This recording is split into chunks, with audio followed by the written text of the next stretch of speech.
이 세상에 쓸모없는 지식은 없다. 지적 호기심이 넘쳐나는 당신을 위한 잡학 전문 책 읽기 방송 잡다한 책방 지금 바로 시작합니다. 안녕하세요. 시사와 소설을 좋아하는 유건입니다. 안녕하십니까. 경제랑 미스터리 쪽에 관심이 많은 김태환이라고 합니다. 안녕하세요. 역사와 지리를 좋아하는 김한설입니다. 저희가 이제 2, 3주쯤 지나면서 이제 다시 녹음을 이제 하게 됐는데 되게 네, 여기 오랜만에 온 것 같아요. 공간 스튜디오에. 진짜 감회가 또 새롭네요. 이렇게 또 오랜만에 보니까. 맞습니다. 다들 뭐 근황은 어떻게 되시는지, 뭐 하고 지냈어요? 아니 근데 이제 또 저희가 학생으로서 이제 계약을 하다 보니까 확실히 책 읽을 시간이나 이런 게 좀 절대적으로 부족한 느낌이 좀 들기도 했지만 또 오늘이 또 기대되기도 함으로써 이제 또 열심히 준비해서 오게 된 것 같아요. 저는 이제 근황이 하나 있는데 오늘 아침에 오늘 잘못 일어나가지고 제가 목이 약간 지금 삐걱거리거든요 지금. 그래서 지금 한 90도 정도 지금 그래서 제가 왼쪽을 잘 못 보는 상태예요 지금.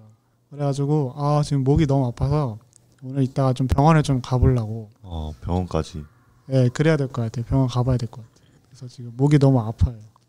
한설님은 뭐 근황 같은 거 없었나요? 저요? 저는 뭐 여느 때와 똑같이 있었죠. 게임하고 그냥 지냈습니다. 무슨 게임 하세요 최근에? 저요? 그냥 아무거나 한 다음에 질리면 또 다른 게임하고. 끈기가 없네요. 근데 게임은 역시 닌텐도가 짱이다. 최근에 제가 이제 한설이한테 닌텐도로 다시 받아가지고 옛날 그 추억의 닌텐도 게임을 이제 다시 하고 있는데 역시 옛날 게임이 재밌어요. 역사 게임이 재밌는 만큼 이제 또 우리 옛날 있었던 이 역사 이야기가 아마 재밌지 않겠어요? 네, 오늘 역사 얘기를 이제 역사책 관련된 걸 이제 방송을 이제 할 건데 일단 저희가 이번에 고른 책은 30개 도시로 읽는 세계사라는 책이고요. 한설이가 골랐습니다. 김한설 씨 왜 선택을 해주셨는지 얘기를 좀 해주시죠. 저도 좀 궁금하네요. 일단 이 역사라는 게 알아두면 일단 도움이 굉장히 많이 됩니다. 미술이라든가 다른 여러 가지 학문에서 기초적인 지식이 되는 게 역사이기 때문에 그래서 이제 그런 세계사에 대해서 쉽게 알 수 있는 책으로 이 30개 도시를 읽는 세계사를 고르게 되었습니다. 역사를 좋아하는 이유가 있나요 따로? 역사를 좋아하는 이유는 일단 기본적으로 아까도 말했지만 역사를 알면 모든 학문에 대한 전반적인 배경 지식이 생깁니다. 기본적으로. 역사를 알면 세계를 볼 수 있다. 그렇죠. 역사를 알면 달라진다. 보는 눈이 세상에 대해서. 여행을 갈 때라든지 다른 학문을 공부할 때도 굉장히 도움이 많이 되는데 그런 것도 있고 기본적으로 그런 역사적 이야기들이 저는 되게 재밌어가지고 역사를 좋아하기도 합니다. 그러면 약간 이 책에 대해서 좀 소개를 좀 해주시면 좋을 것 같아요. 어떤 책이죠, 이 책은? 이 책은 제목에서부터 알 수 있듯이 30개 도시로 읽는 세계사입니다. 그래서 이게 굉장히 다양한 세계 도시들이 나오거든요. 그래서 이 도시와 얽힌 이 각각의 역사를 설명해주면서 이제 세계사의 전체적인 흐름을 알 수 있게 되는 거죠. 그러면 이제 도시를 중점으로 이제 진행되는 역사에 대해서 분석하고 소개하는 책이라고 볼 수 있는 거네요. 그렇죠. 그렇으면은 제 책이나 간단하게 우리 근황 얘기도 다 했으니까 본격적으로 우리 책 이야기를 하도록 하겠습니다. 저희가 근데 이 책을 읽기 위해서 이제 시간을 많이 썼는데 너무 이제 도시가 많아요. 30개다 보니까 저희가 이제 재밌는 부분 또는 이제 저희가 다루고 싶은 부분으로 이제 추려가지고 한 10개 정도만 저희가 선정을 했거든요. 그래가지고 오늘은 예루살렘, 그 다음에 콘스탄티노플, 그 다음에 로마, 교토, 그 다음에 베이징까지 오늘 다뤄보도록 하겠습니다. 자, 첫 번째 우리가 얘기해볼 도시는 예루살렘입니다. 예루살렘. 뉴스 많이 나오죠, 이야기가. 뉴스에도 많이 나오고 항상 뜨거운 곳이잖아요. 왜냐하면 종교적인 부분으로 항상 이제 뭐 대치된다, 아니면 어떤 전쟁이 일어났다. 그러면서 이제 많은 보도나 아니면 이야기들이 떠돌고 하는데 예루살렘의 이런 지리적인 특징을 보자면은 네. 왜 이 분쟁 지역이 되는지 우리가 좀 이해할 수가 있을 것 같아요. 그러니까 예루살렘이 정확히 어디에 있냐면은 네. 이집트에서 약간 조금 위로 올라가면 예루살렘이 있어요. 그러니까 네. 아프리카에서 맨 오른쪽, 그다음에 아시아에서 맨 왼쪽, 그다음 유럽에서 맨 아래쪽. 그러니까 아시아와 아프리카, 유럽 이 세 개국이 다 만나는 지점이에요. 아, 이게 교점이 있다 보니까 확실히 서로 분쟁이 일어날 수밖에 없는 구조긴 하네요. 또. 네, 약간 그런 구조적인 특징이 있고 이 예루살렘에 대한 역사 좀 김한선 씨가 좀 얘기를 좀 해주셨으면 좋겠어요. 어떻게 이 가니안이라고 불리는 이 지역이 이스라엘 왕국이 됐는지 이 부분을 좀 얘기를 좀 해주십시오. 이제 아브라함이 하나님의 계시를 받고 이제 가나안이라는 땅으로 이주를 하게 됩니다. 그래서 이제 아브라함이라는 이름도 이제 히브리어로 제가 알기로는 건넜다는 의미를 가지고 있습니다. 메소포타미아 지역에 있는 그 강을 건너서 가나안 지역으로 갔다 해서 그런 의미를 가지고 있는 걸로 알고요. 그 아브라함이 이제 유대 민족의 조상이 되는 사람이어서 나중에 그 유대 민족이 그쪽에 살다가 그런 뭐 출애굽기라든가 그런 게 있잖아요. 그런 것처럼 이집트로 갔다가 다시 이제 가나안으로 갑니다. 그래서 거기서 나중에 왕국을 세우게 되고 그게 이스라엘 왕국이 되는 겁니다. 그 이집트에 갔다가 다시 돌아오는 길을 주도했던 사람이 모세. 그렇죠. 모세죠. 맞죠? 그래서 모세의 기적라는 얘기가 나오고 아무튼 그렇습니다. 근데 이제 이스라엘 왕국을 설립한 사람이 사울이라는 사람이에요. 그렇죠. 근데 이제 이 이스라엘 왕국이 건립이 됐어요. 근데 문제는 뭐냐면은 이게 또 두 개로 쪼개집니다. 유다 왕국이랑 또 이스라엘 왕국으로 또 쪼개져요. 이 부분이 이제 제일 어려운 부분인데 네. 이 전쟁의 역사가 장난이 아니에요. 이스라엘의 전쟁 역사가 너무나게 많아요. 왜 그러냐면은 이 이스라엘 왕국은 아라시아 제국한테 일단 멸망을 했어요. 그래서 남은 유대인 국가는 유다 왕국밖에 없어요, 사실상. 근데 유다 왕국은 이 바빌로니아한테 또 점령을 당합니다. 근데 이 바빌로니아는 나중에 이제 알렉산드로 왕이 침공을 그의 그러니까 알렉산드로 왕이 그쪽 그 계열에게 또 침공을 받고, 근데 또 알렉산드로 그쪽 이제 그러니까 플로렐라이스 이쪽이 셀레우쿠스 왕족한테 또 침략을 당해요. 근데 이 셀레우쿠스 왕족이 다시 로마 왕국한테 또 침략을 당해요. 그 다음에 로마 제국이 끝난 다음에 이슬람 왕조가 끝나고 십자군이 중간에 있고 그 다음에 살라딘이 다시 이게 찾고 그 다음에 중동 전쟁 뭐 이런 식으로 되는데 이러한 역사에 대해서 얘기를 좀 해주시면 좋을 것 같아요. 왜 이렇게 이 전쟁의 역사가 많은지. 일단 좀 정정을 하자면 네. 좀 틀린 내용이 있었는데요. 네. 일단 이스라엘 왕국까지는 맞는데요. 그 이스라엘 왕국이 두 개로 쪼개집니다. 쪼개진 이유는 뭐 다들 알듯이 이스라엘 왕국에 흔히 3명의 왕이 있었습니다. 사울이랑 이제 다윗과 솔로몬 왕이 있는데 솔로몬 왕의 아들이 굉장히 이제 정치를 못 해가지고 그때 쪼개지게 된 겁니다. 북이스라엘과 남유다로. 아까 말했듯이 이제 북이스라엘은 아시리아 침략으로 사라지게 되고 남유다가 이제 바빌론한테 끌려가게 되면서 그 바벨탑 이야기 아시죠? 그때 네. 보게 된 거죠. 네, 맞아요. 바빌론의 그런 지구라타라고 추정되는 그런 건물을 보게 돼서 바벨탑 이야기가 나온 걸로 추정이 되는데 게다가 다시 그 페르시아가 바빌로니아를 이제 점령을 하게 되면서 다시 돌려보내게 주게 됩니다. 그래서 다시 유대 왕국으로 돌아가고 그 이후에도 아까 말했지 그 가나안 지역이 여러 대륙의 사이에 있다 보니까 침략도 많이 받고 그러다가 아까 말했지 로마 제국이 최후에는 들어서게 되는데 이제 그때부터는 또 이슬람교가 창시되면서 이제 이슬람과 기독교가 서로 싸우게 되면서 서로 왔다 갔다 하게 되는 거죠. 그 부분을 좀 빼먹었네요, 제가. 네, 되게 이리 치르고 저희 치는 역사를 가지고 있네요. 그렇죠.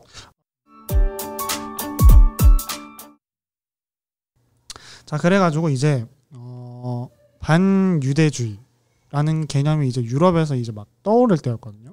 그다음에 이제 시오니즘이라는 이제 운동이 이제 19세기 때 막 만들어지면서 이슬람 그 이스라엘 국가가 만들어져요. 이쪽 중동 지역에. 네. 그래서 이제 중동 전쟁이 이제 나타나게 되는데 이 부분에 대해서도 설명이 필요할 것 같아요. 설명을 좀 해주시죠. 약간 중간이 사라진 것 같아서 말씀을 드리겠는데 네. 일단 그렇게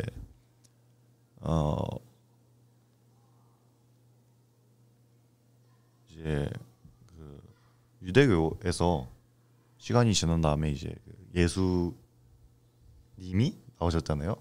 그러면서 이제 유대교를 좀 바꿔서 이제 기독교가 나오게 되는데 그 기독교가 로마에 이제 나중에 국교화가 되면서 유럽에 널리 퍼지게 되었고 그때부터 이제 기독교의 교리와 유대교의 교리는 좀 상충하는 부분이 많단 말이에요. 그렇기 때문에 이제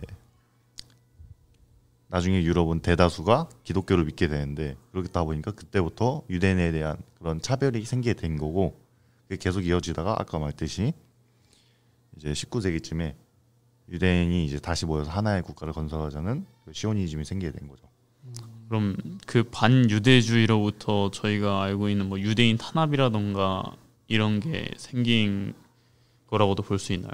예, 그거는 근데 옛날부터 있었습니다. 아, 원래부터 약간 굳이 막 19세기라든가 나치 때만 있던 게 아니라 그 네. 전부터 이미 차별을 많이 받아왔어가지고 네. 유대인들이 상업적으로 굉장히 그러니까 돈을 잘 이렇게 버는 민족 뭐 그렇게 돼 있잖아요. 네. 그게 약간 그런 거랑 똑같아요. 동양에서도 상업이 약간 천시받았잖아요. 네. 서양에서도 마찬가지였어. 옛날에는. 아. 그래서 유대인들이 그런 금융업 관련 일을 맡으면서 부를 축적하게 된 것이죠. 아, 그럼 오히려 탄압받았기 때문에 블루오션을 잘 구축한 상황이 발생한 거라고도 볼 수 있겠네요. 뭐 그렇게 볼 수도 있나요? 관점에 따라서 역사를 보는 시각이 다르니까. 아무튼 그러면서 이제 얘기를 좀 넘어가서 네.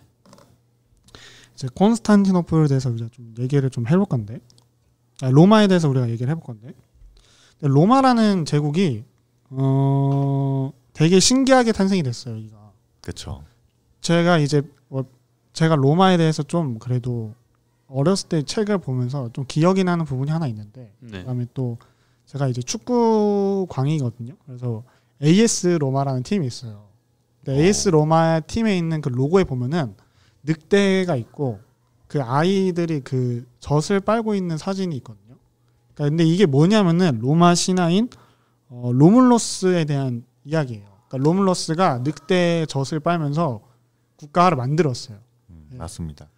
그래서 로마라는 뜻이 사실 여기서 이제 따온 거고, 이제 로마도 굉장히 이제 뭐가 많아요. 그래가지고 뭐 저는 이제 잘 모르겠지만 그 루키우스 코르넬리우스와 그 다음에 가비안 마리우스라는 이 내란의 1세기 네. 라는 게 있거든요. 저는 이게 잘 모르겠는데 설명을 좀 해주시죠. 내란 1세기가 뭔지, 그 다음에 그 이후에 나타났던 삼두 정치, 그게 뭔지 이제 좀 얘기를 해주시면 될 것 같습니다. 일단 기본적으로 말하자면 로마의 역사를 바라보자면 굉장히 드라마틱합니다. 로마가 원래는 굉장히 작은 도시에서 시작해서 그렇게 거대한 국가를 이루게 되었는데, 그래서 로마사를 보다면 굉장히 많은 전성기와 네. 그런 쇠퇴기가 존재합니다. 아. 로마가 전성기 때는 영토를 엄청나게 많이 확장을 하다가 이제 더 이상 확장을 멈추게 된 시기가 있어요. 그때부터 로마의 내부 문제가 생기게 되고, 그리고 그걸 또 바로 잡는 인물들이 등장하고, 또 그렇게 전성기가 이어지다가 또 다시 이제 쇠퇴기가 접어들면서 로마 역사는 그게 계속 반복이 되는 겁니다. 아, 이게 확실히 로마 역사가 인기가 많은 이유가 흥망성쇠도 확실하고, 그렇죠. 워낙에 오랫동안 지속이 되다 보니까 네. 전성기라든가 쇠퇴기가 굉장히 많습니다. 되게 재밌는 이야기가 많네요. 그래서 이제 로마의 전성기를 이끈 대표적인 인물이 아우구스투스. 네. 이제 뭐 굉장히 여러 가지 일을 했다고 해요. 판테온을 건설을 하고, 그다음에 이제 로마를 도시구역을 이제 정비를 해서 했다고 합니다. 이런 부분에 대해서를 좀 얘기를 해주시면 될 것 같습니다. 일단 그에 대해서 말을 해보자면, 로마가 원래는 계속된 확장으로 인해서 노예를 계속 굉장히 많이 들여오고 있었어요. 그래서 노예를 통해서 농장을 운영하는 라티푼디움이라는 제도를 운영하고 있었거든요. 아, 그러면은 로마인들은 이제 전쟁 나가려 집 나가니까 이제 노예들 구입해가지고 집안일 시키고 이제 바깥에서 일하고 이런 형식으로 진행됐다고 볼 수 있는 건가요? 구입을 했었을까요? 전쟁포로 형식으로 그냥 데리고 오는 건가요? 잘 모르겠습니다. 근데 뭐 제가 거기까지는 공부를 안 해서 모르겠는데 어쨌건 그거 하나만큼 확실합니다. 그 당시에 대다수를 차지했던 게 노예를 이용한 농업이다 보니까 압도적으로 이제 많은 농산물이 나올 거 아닙니까 거기서. 네. 그러니까 소작농들이라든가 그런 소규모의 농업을 중요하는 영세 이제 영세적으로 이제 농업을 하시는 분들이 이제 몰락을 하게 되면서 로마 내에서 그런 사회 문제가 생기게 되는 거죠. 그런 노예를 통한 그런 대규모의 그게 진행이 되니까 일반 서민은 못 버틴 거죠. 그래서 개혁을 좀 하려고 네. 그라쿠스 형제라고 네. 있습니다. 그분들이 이제 곡물법이라든가 뭐 농지법이라는 뭐 그런 걸로 개혁을 하려 했는데 실패를 해서 둘 다 이제 암살되셨기 때문에 그때 이후로 뭐 스파르타쿠스의 난이라든가 동멘시 전쟁이라든가 여러 혼란이 로마를 휩쓸다가 네. 삼두 정치가 진행되기 시작합니다. 뭐 크라소스, 뭐 폼페이우스, 뭐 카이사르가 있는데 여기서 카이사르가 거의 로마의 그런 삼두 정치를 끝내고 권력을 본인한테 집중시키는 데 성공하지만 네. 그렇게 권력이 집중되는 걸 이제 두려워한 원로원에 의해서 이제 암살이 되는 거죠. 그때 나온 이제 유명한 말이 이제 브루투스 너마저인데 솔직히 좀 사담이긴 한데 네. 그 브루투스 너마저는 실제로 그 카이사르가 한 말이 아니라 셰익스피어가 나중에 이제 그 상황에서 카이사르가 이렇게 말하지 않았을까 해서 만든 말이기 때문에 네. 예. 그래서 아우구스투스가 무슨 일을 했냐고요.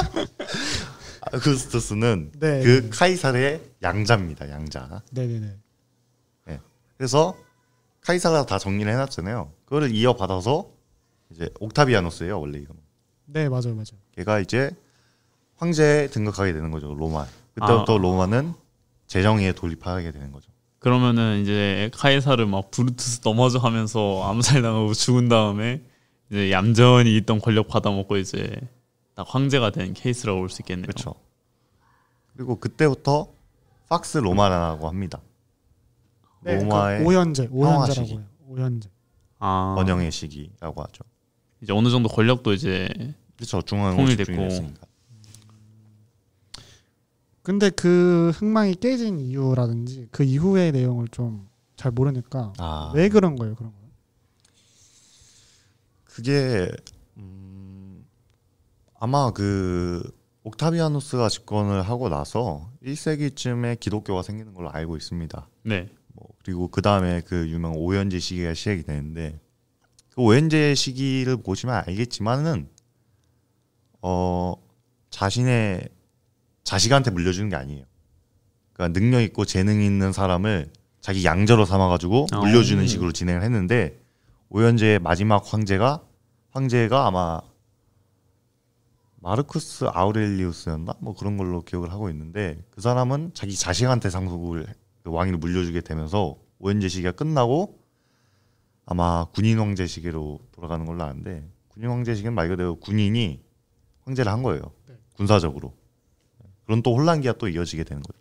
그리고 그 혼란기를 또 끝내게 되는 사람이 등장하게 되는 거죠. 그게 이제 디오클레티아누스인데 그 사람은 이제 로마가 이제 한 명에 의해서 다스려질 수 없다. 그냥 네 개로 쪼개버리자 해서 로마를 네 개로 쪼개버립니다. 그래서 정황제, 부황제 뭐 이렇게 두긴 하는데 그러다가 그걸 또 통일한 사람이 콘스탄티누스 대제고. 그러면은 이제 로마는 권력이 또 분열됐다가 통합되면서 또 분열됐다가 이렇게 반복적으로 이제 진행되면서 이걸로 이제 기인하여 이제 또 흥하기도 하고 망하기도 하는 그렇죠. 그러한 역사가 있는 거네요, 또. 그렇죠. 워낙에 오래되다 보니까. 그 로마가 제가 알기로는 동로마랑 이제 서로마로 나중에 나뉘게 되는 걸로 알고 있는데 네. 그 이유는 또 어떻게 되는 거예요? 그거는 이제 원래 로마의 중심은 당연히 로마입니다. 근데 그렇죠. 로마가 영토를 동쪽으로 확장하게 되고 서쪽으로 확장하기 시작하잖아요. 근데 솔직히 말하면 동쪽이 땅이 너무 좋아서 그런 거예요. 그러니까 서쪽 영토도 있었지만 서쪽 영토는 지금에야 좋은 거지 그 당시에는 개발이 안 됐단 말이에요. 오랫동안 거기를 사람이 있지 않았고 네. 게르만족이라든가 갈리아, 골족이라든 이런 좀 문명화되지 않은 민족이 좀 살고 있어서 괜히 갔다가 싸움 나면 또 문제 되니까. 먹긴 먹었는데 다 먹진 못했죠. 아. 근데 개발이 별로 안 됐다 이거죠. 옛날부터 사람이 정착해서 오랫동안 도시를 만들고 그런 데가 아니라서. 근데 그에 반해서 동쪽이 이집트 또는 메소포타미아 지역은 옛날부터 굉장히 오랫동안 사람이 살았잖아요. 그죠. 그래서 농업 생산량이라든가 그런 게 굉장히 높았던 거죠. 애초에 그런 상황에서 소로마 쪽에서 계속적으로 게르만족이라든가 이민족이 침입해 오니까 소로마가 점점 쇠퇴를 하게 된 것이죠. 그러다가 네. 로마의 마지막은 아니고 로마가 동서로 쪼개지기 전 테오디시우스요? 테오디시우스 황제가 있는데 네. 그 사람이 죽으면서 자기의 두 아들한테 동로마, 서로마가 가게 되면서 로마는 그때부터 쪼개지게 된 것이죠. 왕의 죽음이 그럼 결정적인 요인이었던 건가요? 그거라 보기에는 원래부터 나눠질 예정이었는데, 그러니까 이 동로마, 서로마가 다른 나라가 아니에요. 그냥 행정구역에 나눈 것은 그냥 나눈 거예요. 아까 말했듯이 뭐 로마를 디오클레티우너스가 4개로 나눴다 했잖아요. 그렇다고 해서 다른 나라가 아니잖아요. 똑같이 그냥 동서로 나뉜 거지 다른 나라는 아니었어요. 근데 그 시간이 지나면서 점점 교류가 적어지고 뭐 여러 가지 문제로 인해서 점점 나뉘게 된 거죠. 그러다가 결국에 서로마가 멸망해버리고. 처음부터 확 나눠진 게 아니라 이제 점점 지나면서 이제 쪼개졌다고 볼 수 있는 거네요. 그렇죠. 왜냐하면 서로마가 멸망해버리니까. 소로마는 제가 알기로는 이제 그 게르만족의 일종에 뭐 의해서 멸망한 걸로 알고. 네, 맞습니다.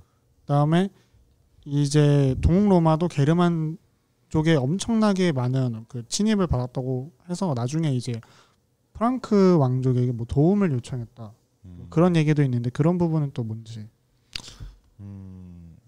그거는 이제 어떤 느낌이냐면요. 로마가 멸망했어도 로마 시민은 거기에 계속 살 거 아닙니까? 그 사람들은 기독교를 믿고 있었으니까 새로 들어온 이민적인 게르만족 입장에선 이 로마 사람들을 그렇게 나를 따르게 하려면 그 사람들이 믿는 종교를 나도 믿어야 되거나 아니면 그쪽 쪽으로 관련해서 뭔가를 해야 되는 거죠. 그러다 보니까 교황의 힘이 세진 거죠. 교황은 이제 원래는 교구라는 게 있어요.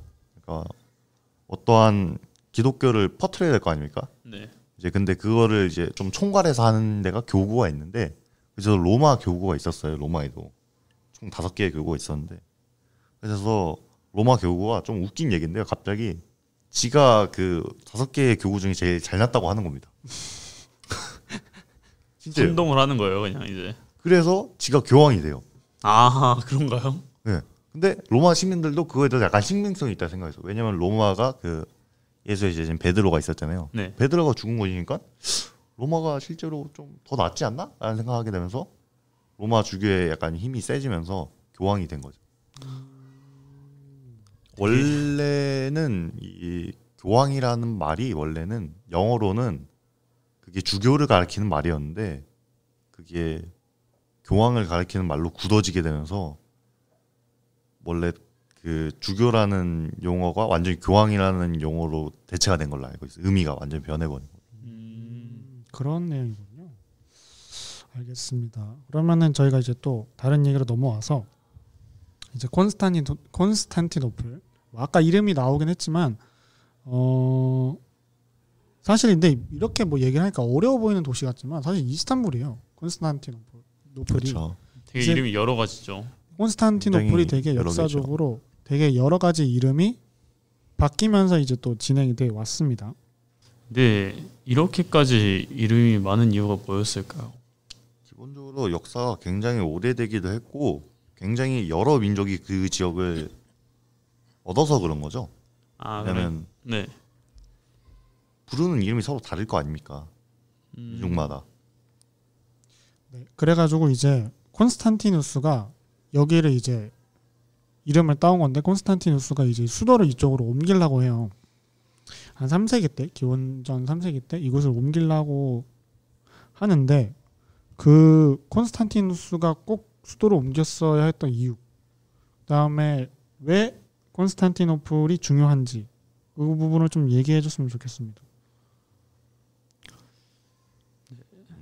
일단 콘스탄티노플은 일종의 세종시라 해야 되나요? 약간 새로 만든 신도시 같은 거죠. 약간 새로운 도시를 만들면서 약간 부흥을 일으키려 했던 건데, 그래서 저희 이름 자체가 노바 로마입니다. 새로운 로마라는 뜻입니다. 저희 이름부터가. 그러면 네. 그쪽이 교역하기 좀 좋습니다. 지중해랑 흑해 사이 있잖아요. 지리적으로. 그러면은 이제 네. 새로운 도시로 감으로써 새 출발 해가지고 그런 느낌이죠. 시작하자는 의미로 이동했다고도 볼 수 있겠네요. 그런 거 아닐까요? 그래서 수도를 옮긴 게 이제 상업 중심지적인 역할을 하기 위해서 옮긴 거라고 봐야겠네요. 그러면. 그러면서 이제 콘스탄티누스가 여기 되게 많은 그 역할들을 하거든요. 예를 들면은 여기에 뭐 도로망을 깐다든지, 아니면은 담수 확보를 위해서 저수지를 만든다든지, 아니면은 이제 로마 이제 특유의 이제 그 물을 네. 운반하는 수교 이런 것들을 또 만들기도 해요. 그런 것들도 이제 했었던 이야기가 있습니다. 뭐 거대 지하 저수지를 만들었다거나, 네. 커다란 수교를 만들었다거나 이런 사진이 또 있더라고요. 네. 그리고 이제 여기가 이제 나중에 오스만에 의해서 여기가 점령이 되는데, 네. 그러면서 이제 우리가 아는 흔히 이스탄불, 그 막 되게 엄청나게 위에 올려져 있는 그 궁전 있고, 네. 막 그런 거 있잖아요. 이슬람 건축 형식의 모형. 그게 막 세워지게 됩니다. 모스크라 그러죠, 그런 것들을. 네. 아무튼 이제 술탄이 여기를 이제 즉위를 하면서 여기에 기존에 있었던 이제 그리스도교적인 건축물들을 싹 다 모스크 형식, 이슬람교적인 건축물로 다 바꿔요. 그러면서 이제 우리가 흔히 아는 술탄, 네. 아흐메트 모스크가 이제 지어집니다. 아마 교과서에서 보신 적이 있을 거예요. 이렇게 막 첨탑 막 6개 있고 위에 동글동글하게 되어 있고. 뭔지 알 것 같아요. 네, 그게 이제 세워집니다. 첨탑이 보통 이제 모스크에 쓰여질 때 4개가 보통이거든요. 네. 근데 이제 유독 이 건물만 6개인데 그 이유는 이슬람의 세계를 지배한다는 목표를 보여주기 위해서 그렇게 건물을 지었다고 합니다. 그럼 이게 다른 이유가 여기가 이제 세계의 중심이 될 것이다, 약간 이런 의미를 내포하고 있다고도 볼 수 있는 거네요. 네, 그렇습니다. 그리고 약간 좀 우리가 앞서 봤던 인물들과 다른 점은 뭐냐면은, 네. 그 전에 인물들은 되게 다 다른 종교들을 핍박하고, 네. 공격하고, 그렇죠. 그런 경우가 되게 많잖아요. 네. 하지만 이슬람에 있는 술탄은 그러지 않았어요. 다른 종교를 다 인정하고 그랬다 하는 거죠. 그래서 여기에 굉장히 많은 아랍인들도 있고, 그리스인도 있고, 투르크인은 당연히 있을 거고, 여러 가지 인들이 와서 여기서 살았다는 거죠. 종교의 자유로 인해서 오히려 이제 도시가 부흥하는 형태가 이루어진 거네요. 네, 그렇습니다. 그래서 오스만 제국이 이제 먹으면서 여기는 이스탄불의 도시가 되는 겁니다. 네, 그리고 교토로 넘어와서 우리가 이제 교토 같은 경우에는 이제 1794년 이제 헤이안의 이제 수도 중에 하나인데, 네. 도쿄의 이제 옛 명칭은 헤이안교라고 이제 얘기를 합니다. 근데 이제 이전에 이제 헤이조쿄라는 도시가 있었는데, 네. 이제 덴무천황과 간부천황이 별로 사이가 안 좋아요, 서로. 그래가지고 이제 간무천황이 이제 수도로 옮기려 하다가, 네. 그 수도를 옮기는 거를 집중적으로 하고 있던 관리 후지와라도라는 사람이 암살을 당합니다. 근데 그거를 누구를 의심을 하냐면은 사와라 천황이라는 사람을 의심을 해요. 근데 그 사람이 결국 유배에 보내진단 말이죠. 네. 그러면서 계속 항변을 하다가 죽어요, 결국은. 아하. 근데 또 재밌는 거는 그 이후가 지나고, 네. 간무천황의 악재가 되게 많이 겹치는 거예요. 뭐 누가 죽는다든지, 아니면은 뭐 여기에 경작이 잘 안 된다든지, 뭐 이런 식으로 들어가게 돼요. 그래서 생각을 한 거예요. 이 약제의 이유가 뭘까? 결국은 사하라 천왕이 그 영원히 뭐 이렇게 해가지고 한 게 아닐까라고 생각을 해서 저주받았다라고 이제 저주받았다 생각을 해서 수도를 옮깁니다. 그래서 이제 교토로 이제 수도를 옮긴 겁니다, 사실은. 그걸 결과적으로 이제 의심으로 통한 유배로부터 이제 시작이 된 거네요. 모든 사건의 시발점은. 네, 우리나라도 그 있잖아요. 그 있죠. 영광굴비. 굴비. 네. 그 뭐지? 네? 그 묘청에 서경천도 운동하다 난이 일어나다가 그죠? 그때 뭐지? 굴비라는 게 누가 나중에 유배됐는데 거기에서 굴비를 보냈는데 굴비라는 뜻이 굴복하지 않겠다 라는 의미로 그걸 이제 보냈다고 했는데 그 기억이 안 나요. 그 인물이. 아무튼 그런 게 있었잖아요. 아무튼 그렇습니다. 근데 이제 그 옮기면서 뭐 여러 가지 근거를 댔겠죠. 뭐 이러이러해서 여기로 옮기는 게 좋다. 뭐 다시 대부분의 뭐 이런 건 풍수지리를 따르니까 뭐 여기 산이 좋고 그다음에 배산임수 이런 것도 물길이 좋고 뭐 이런 식으로 해서 옮겼을 텐데 이제 두 개로 크게 볼 수 있을 것 같아요. 육효라는 데가 있고 그다음에 사효라는 데가 있어요.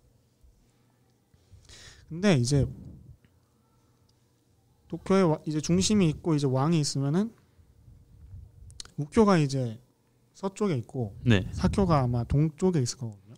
의외로 우쿄가 오른쪽에 있을 줄 알았는데 되게 의외네요. 네, 아무튼 그렇게 이제 될 건데 이제 우쿄가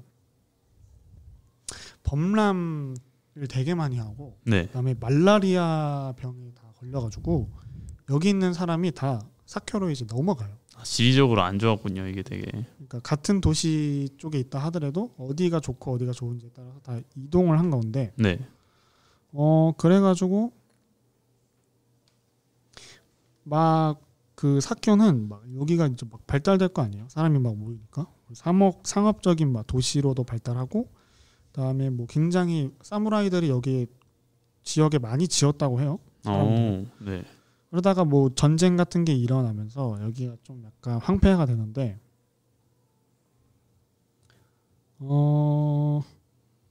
그다음에 이제 도요토미 히데요시가 이제 통일을 해요.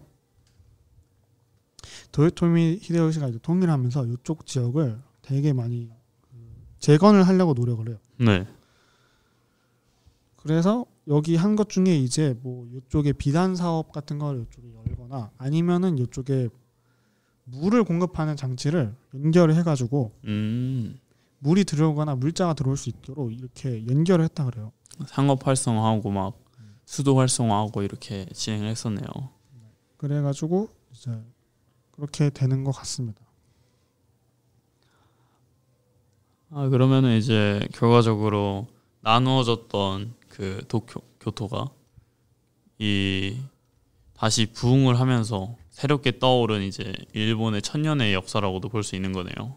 근데 이제 교토가 이제 지금 일본의 수도는 교토가 아니잖아요. 그렇죠. 도쿄잖아요. 동경이잖아요. 동경인데 이제 바뀐 이유가 이제 메이지 유신이 이제 막 되면서 수도를 교토로 이제 바꿨다고 합니다. 그러니까 그때 바뀐 건가요? 그때 이제 바뀐 거죠. 그래서 1000년까지는 이제 교토가 이제 수도였는데 메이지 유신 때도 뭐 아까 얘기했던 것처럼 뭐 풍수지리설을 따르면서 옮겼다고 해요.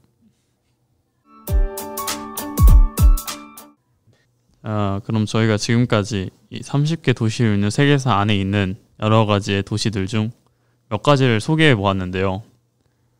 저희가 얘기한 것 말고도 앞으로도 더 많은 역사들이 있고 이 책 내부에는 더 많은 이야기들이 있습니다. 그러니 궁금하신 분들은 한번 이 30개 도시로 있는 세계사 읽어보시는 걸 추천드립니다. 저희 잡다한 책방은 매주 금요일 오후 8시에 오고요. 팟빵, 오디오 클립 유튜브, 팟캐스트에서 들으실 수 있습니다. 비즈니스 및 방송 관련 문의는 이메일과 잡다한 책방 인스타그램에 DM으로 보내주시기 바랍니다. 그럼 오늘도 좋은 하루 되세요. 안녕. 지금까지 고생하셨습니다.